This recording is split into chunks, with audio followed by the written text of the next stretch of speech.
Hello dear students, today I am going to continue chapter 1 revision of the economics standard 11 commerce. We already completed some of the points related to the chapter first. Last we discussed that is the micro and macro. Okay, what is the micro and macro, what are the different things included.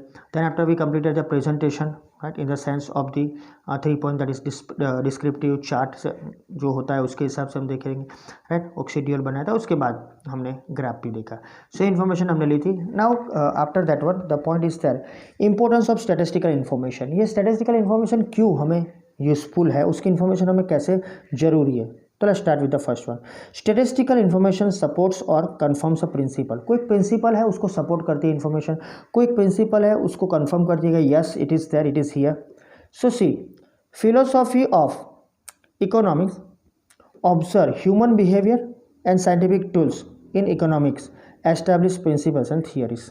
तो whenever this type of the philosophy is there of the economy, तो simply philosophy is there, so it will always observe. philosophy आएगी तो कुछ observation तो होगा ही होगा, है. तो it observes the human behavior and scientific tools, because उसका यूज़ करके ही हमें proper behavior output मिलेगा. so it is there in our economics, it will establish the principle and theory. तो ये principle theory कैसे establish होती है? on the basis of the one particular philosophy with the help of science. To test the validity of such theories in real life at different times and places, information from real life activity at such different times and places are necessary. तो time to time अगर आपको और time और places के बेद को अलग अलग समय के हिसाब से रियल लाइफ में आपको ऐसी थियरी का यूज़ करना है, इन्फॉर्मेशन रियल एक्टिविटी से, रियल लाइफ एक्टिविटी से आपको कलेक्ट करनी है. ओके, तो कई समय डिफरेंट टाइम और प्लेसेस के हिसाब से हमें ये सब कुछ रिक्वायरमेंट होगा. तो ये जो इन्फॉर्मेशन मिलेगी हमें, इट कैन बी, तो सच information can be collected and presented in quantitative terms with the help of statistical tools, right.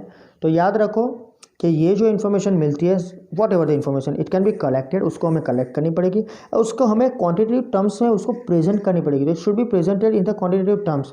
किसके हिसाब से? स्टैटिस्टिकल टूल के हिसाब से. तो नेक्स्ट ईयर आपको ये आएगा भी 12th में, चैप्टर फर्स्ट में ही आएगा कि कौन कौन से स्टैटिस्टिकल टूल्स हम यूज़ करते हैं और इसका यूज़ करके हमें क्या क्या आउटपुट मिलता है. Okay, so it should be collected and then after it must be in a good form, that is in the quantitative statistical tools के यूज़ के बाद. For example, statistical data on rainfall and agriculture production in a region at one time or at different times helps to understand the cause effect relationship between the rainfall and agriculture production which economic theory has already established. तो यह एक simple सा example है, कितना बारिश हुआ उसके सामने कितना एग्रीकल्चर प्रोडक्शन बढ़ा, राइट, कोई एक रीजन में. तो हमें तो वन टाइम में वो मालूम पड़ जाएगा कि इतने पिछले 5 सालों में इतना प्लस माइनस हुआ, पिछले 5 सालों में इतना इंक्रीज डिक्रीज हुआ, पिछले 5 सालों में रेन इतना है और प्रोडक्शन इतना कम हुआ, प्रोडक्शन इतना बढ़ा, है. तो it will help you to understand the cause effect, कैसे हुआ और कैसे बंद हुआ, right. So that is the cause effect relationship है रेनफॉल और एग्रीकल्चर की. तो हमें मालूम पड़ सकता है, इसका हम यूज़ कर सकते हैं. तो जो हो गया उसको हमें यूज़ करके आउटपुट देना, मीन्स नेक्स्ट क्या करना है वो मालूम पड़ेगा. Likewise data on price of commodity and it's demand. तो प्राइस क्या है, उसकी डिमांड क्या है, बहुत अच्छी तरह से आप जान चुके हो, right. So it can help to confirm the theoretical relationship establish by economics between the two. तो प्राइस बढ़ता है तो डिमांड प्लस होगा माइनस होगा, you know that one, right. Price कम होता है तो उसकी इफेक्ट क्या होती है, ये कोज इफेक्ट है ना. तो ये सब कुछ इन्फॉर्मेशन आपको कन्फर्म्स कर देती है, आपको ये सपोर्ट्स करती है कि आपको आगे क्या करना है. तो इट इज़ वेरी इंपॉर्टेंट कि आपको इसे आप इसे फॉलो कर सकते हो. Next one, second one, here it is, gives an idea about the changing trends of economic parameters. Economy हर समय, हर साल, हर डेकेड सेम तरीके से नहीं जाएगी. outside external forces, external type of the things maybe increase decrease. So with the help of the economic data we can obtain an idea of the direction and magnitude. जो भी उसकी दिशा है, जो भी उसका प्रमाण है, वो चेंज होती है इकोनॉमिक पैरामीटर्स में. तो ऐसा तो नहीं है कि इस साल पर ग्रोथ हुआ तो नेक्स्ट साल होगा ही. समझ लो कि लास्ट ईयर 1920 में हमें नहीं मालूम था, जब ईयर 19 कंप्लीट हुआ और 20 शुरू हुआ कि मार्च महीने में ऐसा कुछ आएगा, कि जनवरी में ऐसा कुछ आएगा और कोविड आएगा, पैंडेमिक आएगा और ये सब कुछ बंद हो जाएगा और इकोनॉमी का ग्राफ डाउन हो जाएगा, ग्रोथ नहीं होगा. तो ये तो कुछ मालूम नहीं था. तो with the help of economic data हमें समझ पड़ सकता है कि कौन सी डायरेक्शन का यूज़ करके हम आगे बढ़ सकते हैं, right. So see the example, इससे आपको ज़्यादा मालूम पड़ेगा. We can know how sales revenue of a particular firm is changing है। अब ये तो वो तो हमने फ्यूचर का बोल दिया कि पैंडेमिक आने वाला है, क्या गया है, तो इसका अब हम सोच रहे हैं कि नेक्स्ट फिर ऐसा कुछ है तो हम क्या करें। लेकिन समझ लो कि इकोनॉमी है तो आपको ऐसा एक पर्टिकुलर बेस तैयार करना है कि पर्टिकुलर फर्म का जो आपने जो इकोनॉमिकल स्टेटिस्टिकल डेटा कलेक्ट किया उसके हिसाब से हम बात करें कि whatever the particular information with you and related to sales revenue, तो एक फर्म का कितना चेंज हुआ पिछले 5 सालों में, 10 सालों में, तो उसके हिसाब से फ्यूचर का डिसाइड कर सकते हो।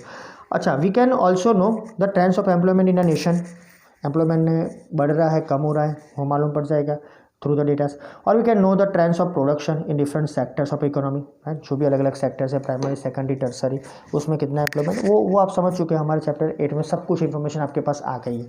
सो आपको ये भी मालूम हो चुका है अब तो, जब ये चैप्टर शुरू हुआ तो शायद आपको उस टाइम पर ये नहीं मालूम था, लेकिन अब आपको सब कुछ मालूम हो गया है ये सब कैसे होता है। तो can easily understand this particular trends of the production and other things. Lastly we can say कि share of agriculture is falling in national income और supply of money is rising in the economy. तो ये सब data देखो, ये information है कि market में, बाजार में एग्रीकल्चर का जो भी काम है वो कम होता जा रहा है नेशनल इनकम में, contribution in national income agriculture का कम है। साथ में ये भी कह सकते हो कि मनी सप्लाई ज़्यादा बढ़ गया है, ये सब डेटास है। तो all this information easily will help you or help individual units to make appropriate decisions to increase their benefits and also help the government in making appropriate economic policies। तो ये कैसे एक आम आदमी को ये हेल्पफुल होता है, कैसे गवर्नमेंट को ये हेल्पफुल होता है ये डेटा। तो गवर्नमेंट को कैसे हेल्पफुल होता है, अप्रोप्रिएट इकोनॉमिक पॉलिसीज़ फ्यूचर के लिए जो बनानी है उनको पॉलिसीज़, और एक अप्रोप्रिएट डिसीजन के हिसाब से कोई एक पर्टिकुलर इंडिविजुअल है उसको क्या मिलेगा कि वो अच्छा डिसीजन ले सकेगा for the increase in the benefits in future. Next one, to make a comparative study easy, you can use this one to compare your particular things with the others. If appropriate statistical data are obtained, then comparison of a parameters over different time periods across region and across nations can be made। तो आप कैसा comparison करना चाहते हो अपनी company के साथ, past में दूसरी कंपनी के साथ, चलो ये सब छोड़ दो। हमारे लिए तो टाइम पीरियड के हिसाब से हम कंपैरिजन कर सकते हैं।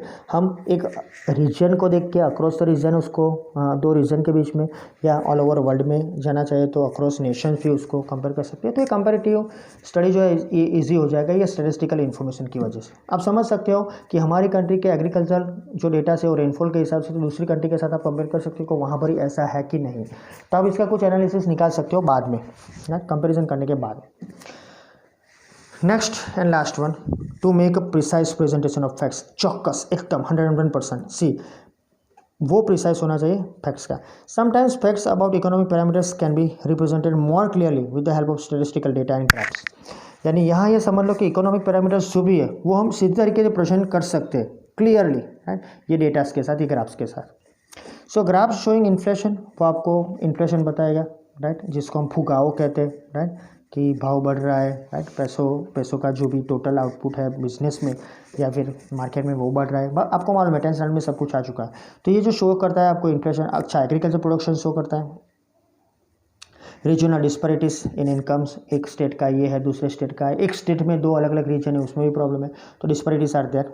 सो it can give clear picture और clearer picture of their trends as compared to what description in words can do. तो जो आप शब्दों में बताना चाहते हो, शब्दों में आपके पास जो भी इन्फॉर्मेशन है उससे अच्छी इन्फॉर्मेशन आपको ये स्टैटिस्टिकल इन्फॉर्मेशन में मिल जाएगी, तो समझ सकते हो आप। सो it can be easily understood by the ले पर्सन्स, कोई भी सामान्य जनरल पीपल लोग हैं वो समझ सकता है कि आपका ये जो पर्टिकुलर स्टैटिस्टिकल इन्फॉर्मेशन है वो कैसे काम करता है। So we can say by using this particular statistical information कि हम सीधी तरीके से हम एक सिंपल वे से अगर ये स्टैटिस्टिकल इन्फॉर्मेशन का यूज़ करें तो हमें जो थियोरेटिकल पोर्शन है, जो थियरी है, राइट, उसको ना पढ़े बना, यानी कि हम गवर्नमेंट की बात करते हैं, गवर्नमेंट हमें कुछ बताना चाहते हैं तो वो लिख के देगी तो थोड़ा प्रॉब्लम होगा। तो जो हमें प्रॉब्लम यानी कि कोई ऐसा डिटेल में नहीं पड़ेगा शायद, तो अगर ये स्टैटिस्टिकल इन्फॉर्मेशन के तौर पर हमारे पास वो डेटास दिए जाएंगे तो वी कैन ईजिली अंडरस्टूड कि अभी इतना बड़ा इतना कम हुआ। और अकेली गवर्नमेंट के लिए थोड़ी ना है, ये सबके लिए ना, हमें ये भी जानना चाहिए कि क्यों प्रोग्रेस नहीं हो रहा है, क्यों ग्रोथ नहीं हो रहा है। तो इन सब के लिए ये स्टैटिस्टिकल इन्फॉर्मेशन बहुत ही ज़रूरी है। सो Simply this is information related to the statistics information which is related to the economy. Okay so ये समझ लो कि ये इन्फॉर्मेशन को लेके ही हमें आगे चलना है. It supports confirms the principle, कोई प्रिंसिपल को ये फॉलो करता है, उसीलिए हमारे पास बहुत कोज इफेक्ट रिलेशनशिप क्रिएट हुए. एक ट्रेंड इकोनॉमिक पैरामीटर का वो डिसाइड करता है, आइडिया हमें देता है कि हमें क्या करना है, हम कैसे आगे बढ़ सकते हैं, राइट. वो हमें कंपेटिटिव स्टडी के लिए भी यूज़फुल है. within the region, outside of the region, within the country, outside of the country, within the particular area, सब के लिए. और साथ में वो एक प्रिसाइज, एक चौकस तरीके से हमें माहिती देता है, फैक्ट देता है, हकीकत हमको बताता है. That is the end. Okay, so this is the information related to the our topic. Thank you very much.